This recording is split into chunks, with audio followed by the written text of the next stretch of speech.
archive of the recordings.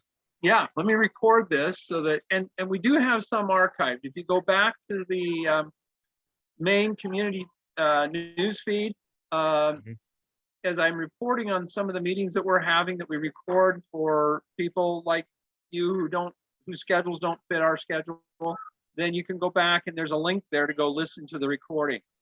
And so I'll do the same here. We'll record this and then we'll go from there. All right, so we're gonna draw, I'm gonna try to draw 3 circles. I'm not very good at this, but, and then I'm wondering if I can copy that. Nope, gotta just draw 3 circles. So these are functional hats, if you will. And this really opened up my eyes when Ben went over this. And so as I'm writing this, Jody, in fact, if you want to take over talking about those 3 positions, I'll go ahead and focus on writing them up if you want. If you want to just speak to them.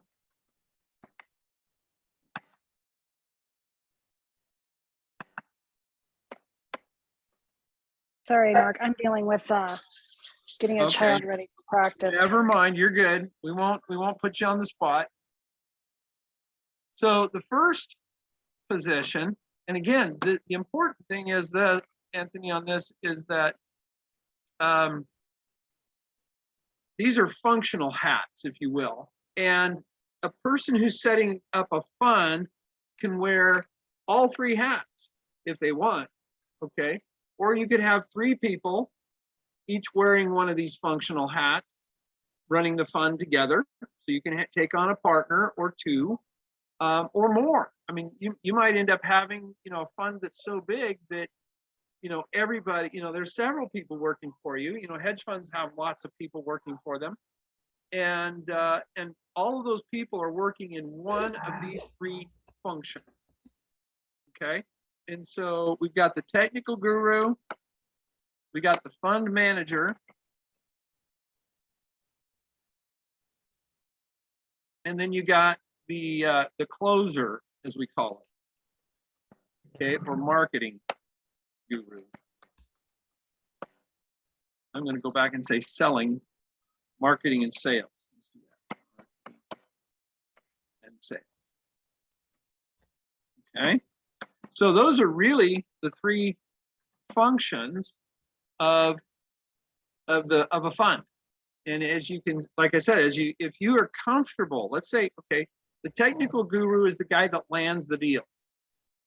Okay, they're out looking for your deals. In your case, being private equity, this person is the person that's going out there, submitting the LOIs, looking for the companies that are for sale, or which companies they want to put equity in, or however you want to do your private equity, right? That's your technical person. That's the person that knows how to go out and negotiate a deal, okay?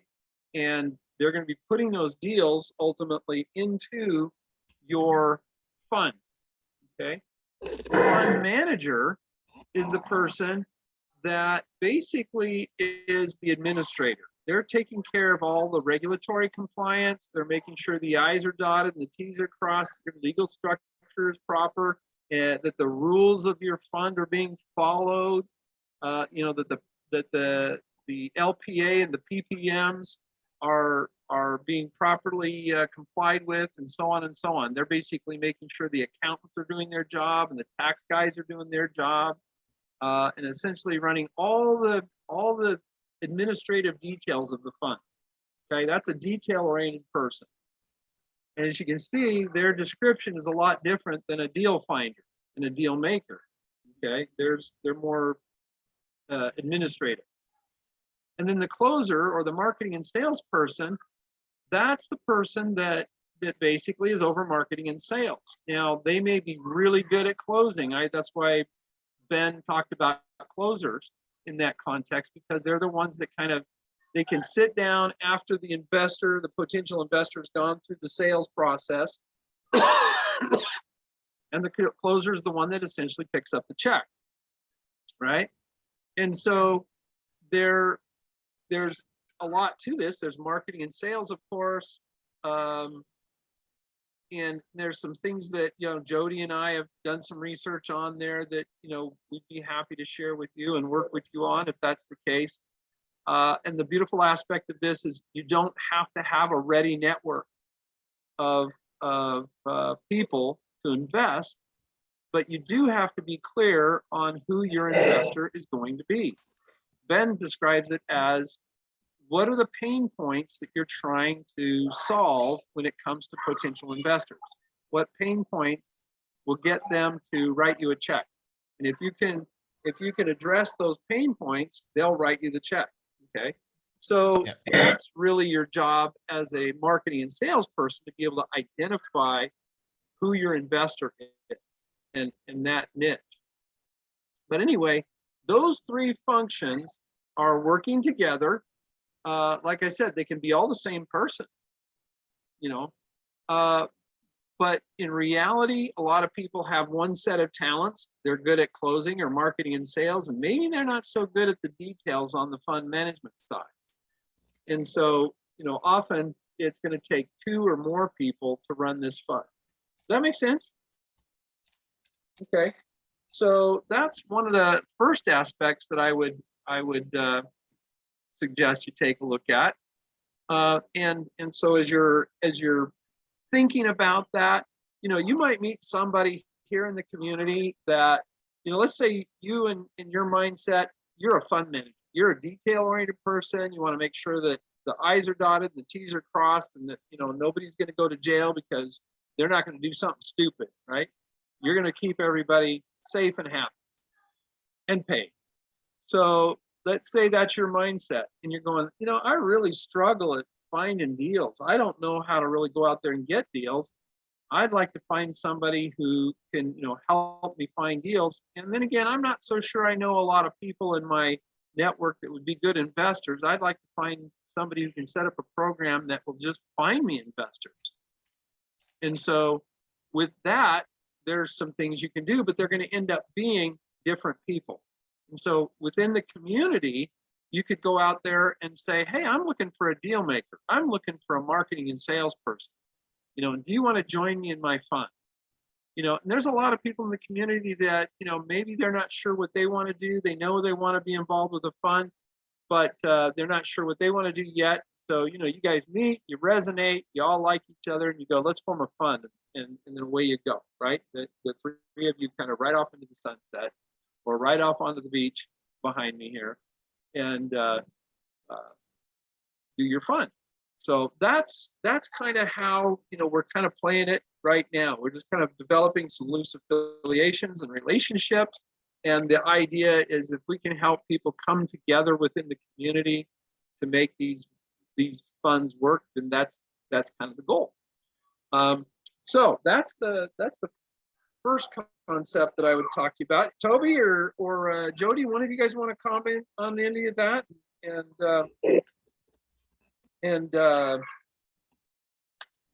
add to that? Is the fund manager, is that something, there's companies out there that you can outsource to? Yeah, actually there is. And so you could outsource just about any one of these. The suggestion though that I'm making is that, because we're all coming into this community and we're all wanting to do something, my thought is you got a lot of people here that are going to be willing to roll up their sleeves and put some sweat equity into a fund team and make it work, and and then enjoy the payoff when everybody's successful. And so I don't know that, for me personally, I don't know that of course I'm more of a fund manager type, but I think there's a lot of people here in this community that would probably just absolutely love to jump in and roll up their sleeves and be a fund manager for you, if that's not your forte. If you're more of a technical guru or more of a marketing and sales person, you don't feel real comfortable with being a fund manager because of all the rules and regulations and things like that, then I would look first here within the community and see if there's somebody who'd be willing to do it and do it for equity. I mean, they grunt for pie, basically. Yeah. And instead of trying to get an outsource. Now, if there's not anybody here, then definitely there's some outsourced people that you could go find, and they'd probably be willing to come in and do that, for a fee. But anyway, I know definitely there are outsourced marketing and sales, because Jody and I have actually met one and we like them, and I fully intend to use them because for a fraction of the cost of hiring a salesman, say one salesman, and depending on where you live, you could pay anywhere from $60,000 on the low end to $120,000 on the high end for a base salary for a salesman, depending on where you are. And these guys work for a lot less than that. They guarantee their results. They're very tech savvy, and they will propel your investor base by the millions every month in time. And so, they'll also help you build a sales team. And so when you get to a point where you're needing that literal closer, the one to pick up the check, they will help you build that team and that person. And so for a fraction of the cost of a VP of sales, I would use somebody like this. What do you think, Jody? Are you in a position to render an opinion?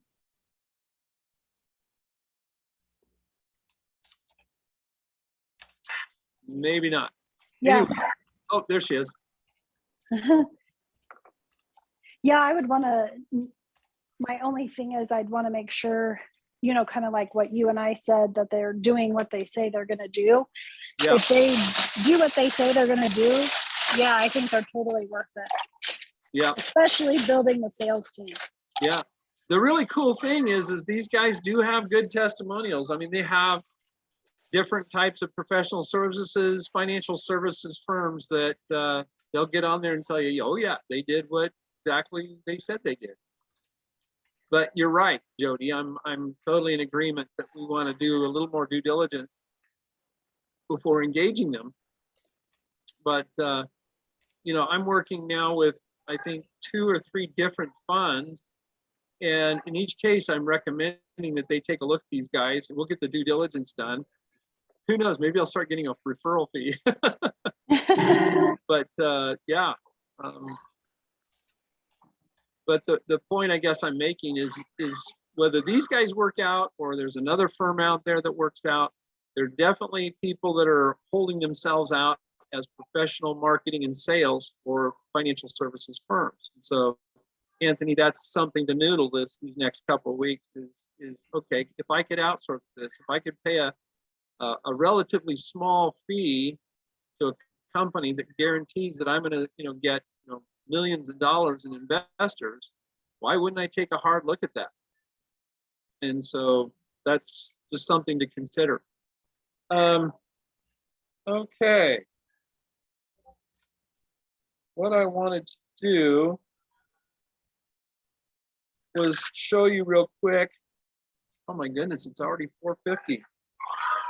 We might have to do this another week, but let's just see. I just want to show you kind of the standardized legal structure of a private equity fund. So,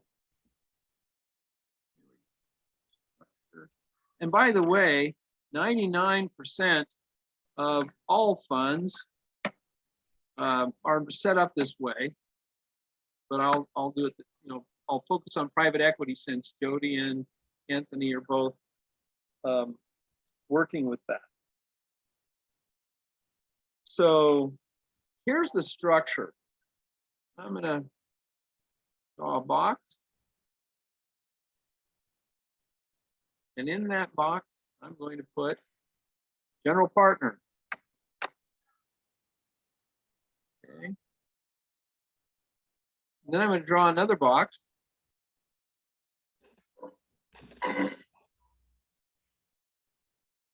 And these are the limited partners.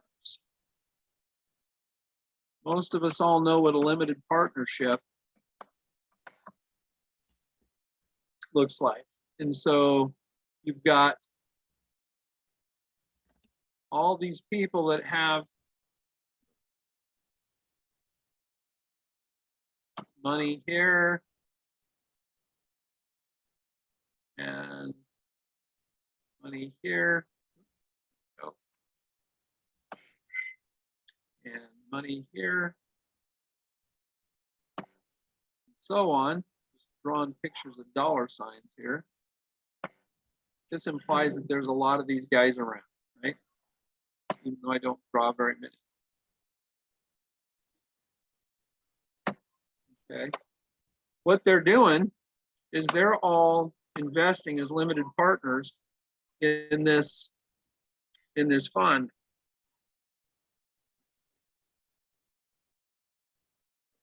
There we go. So they're all putting money into this fund. Okay. And you are the general partner in there. So you're getting a certain percentage of all the profit from this fund. And we'll talk about waterfall structures maybe next time. But they're all putting it in there. You're the general partner. You have a limited liability company, an LLC. And Ben is recommending that this is the one that's formed in Delaware. And this one can be a wholly owned subsidiary of a general partner LLC that's in your home state, for example. And then they're putting the money in there. And then here's the thing. This company is governed by a limited partnership agreement. Partners. Can't spell. Hey, Toby, while Mark's typing, did you ever get the deck from the meeting? I don't think so. I haven't either. So I'm going to bug Stefan about that. Sorry, If Mark. it's the limited partnership, I think I've got that deck from last year. Really? Oh yeah. I wanted to see it because I want to Oh, yeah. try to put some numbers around their returns, because what are they Yeah, saying? I've the done that returns already. are? I can send that to you as well. Oh, that'd be awesome.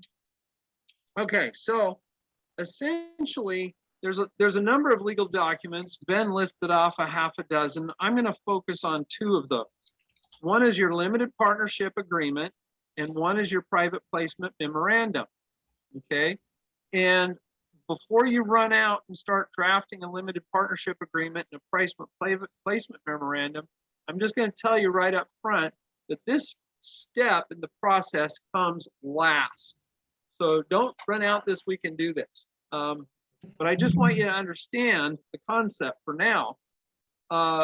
And essentially how this fits in. And the reason being, and this is where we get the yes on so many questions, because this limited partnership agreement and this private placement memorandum is your Bible, but you get to write it. In other words, imagine being the Lord writing the 10 Commandments. You can write whatever you want.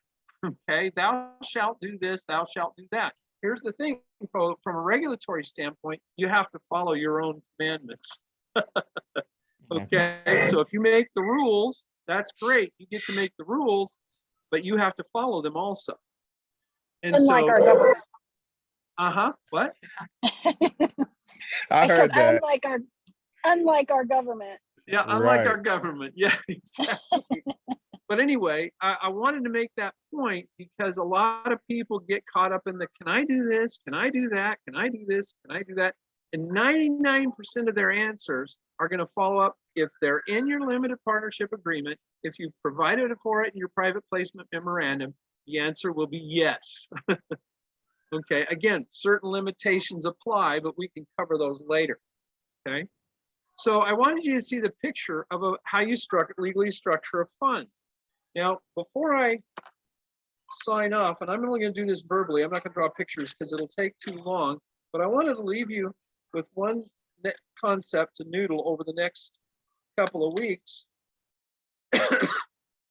And that is what Toby and I know as the fund launch formula. Okay, and so the key here is to find a really screaming good deal. Okay, maybe it might be the first deal that your technical guru wants to put into your fund. Okay. But find a good deal, or find a couple of good deals. Maybe, some people are hustling and they find 3 or 4 good deals. That's great. But find some good deals. And then look at those deals and say, okay, what's going to be our trading strategy? What if we found 3 more deals, 10 more deals, 50 more deals, just like this? What's your trading strategy? Okay, so that's a question that you're going to want to ask yourself. What is your thesis?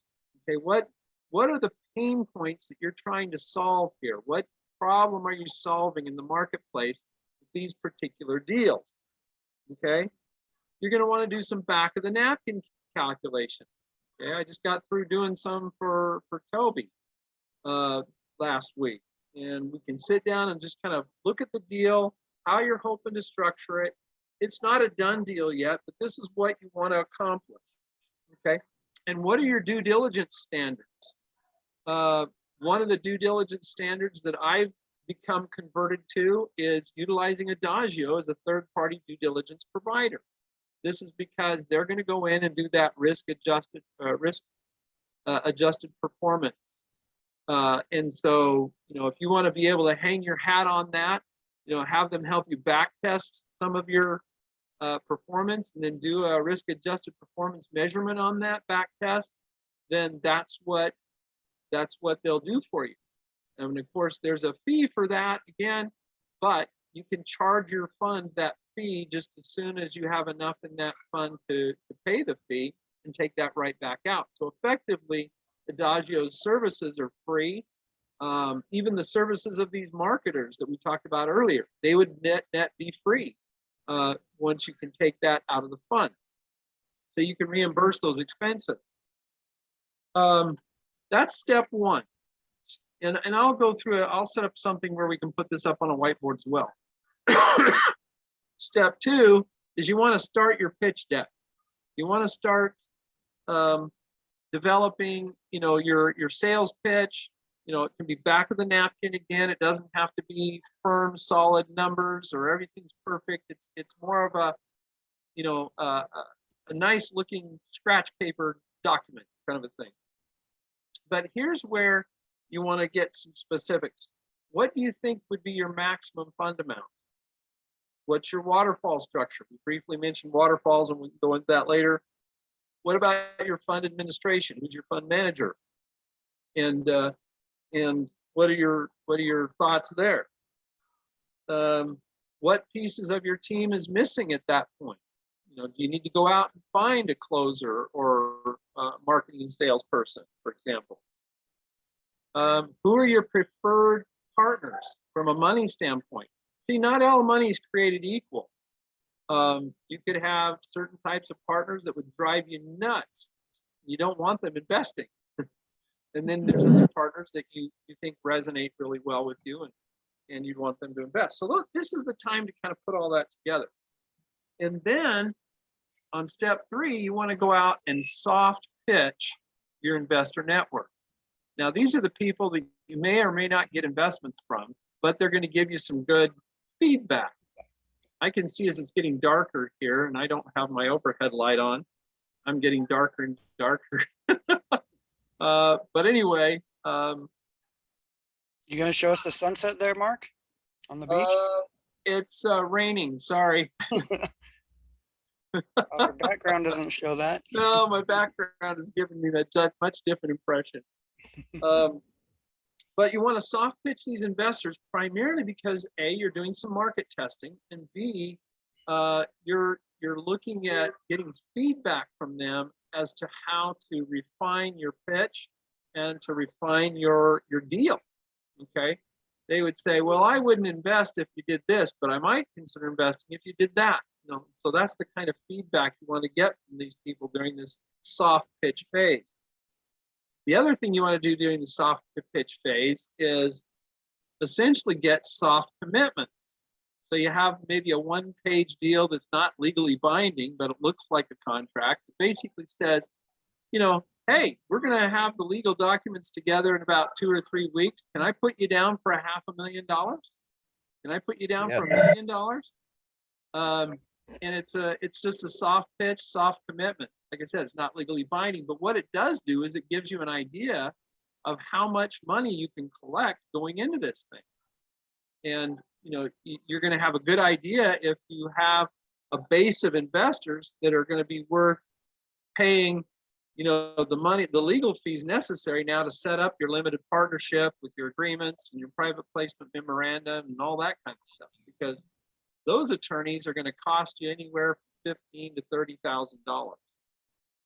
And so you don't want to engage them until you have some kind of idea of how your investors are going to receive this thing.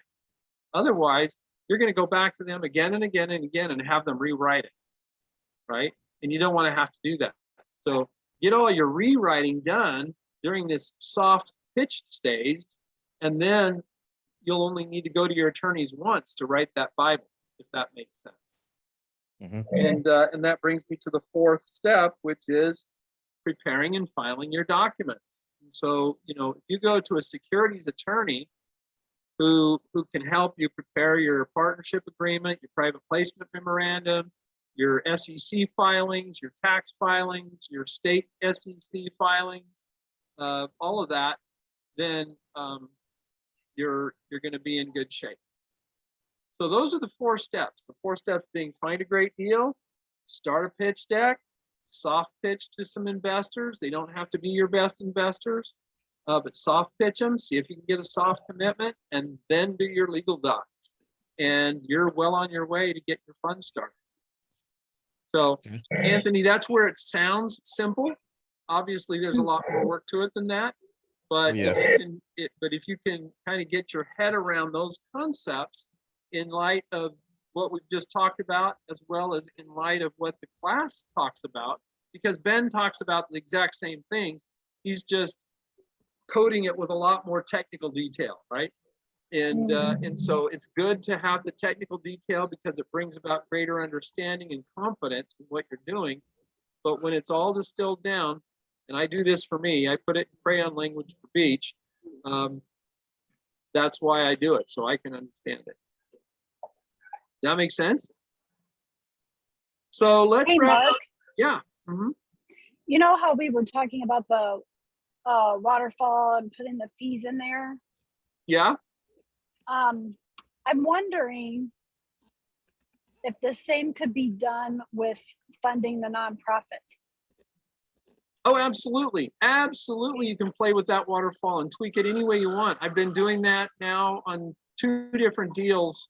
And yeah, there's a standard traditional looking waterfall, which I can present the concept in that traditional look. But no, any deal you want, you can set that waterfall however you want. And again, that goes into your Bible. And so you can set that waterfall. I got littles here who are hangry. Do you have that like in a? Do you have that set up in a spreadsheet, Mark? Yes, I do actually on a sample spreadsheet. I like to set it up on a whiteboard like this, at least for initial conceptual understanding, and then we can convert that over to a spreadsheet, because the spreadsheet, the waterfall concept is sometimes lost, you know, between cells. Even though computations are there and they're good, but the structure is a little bit different. Maybe we could walk through that. Yeah, let's do that.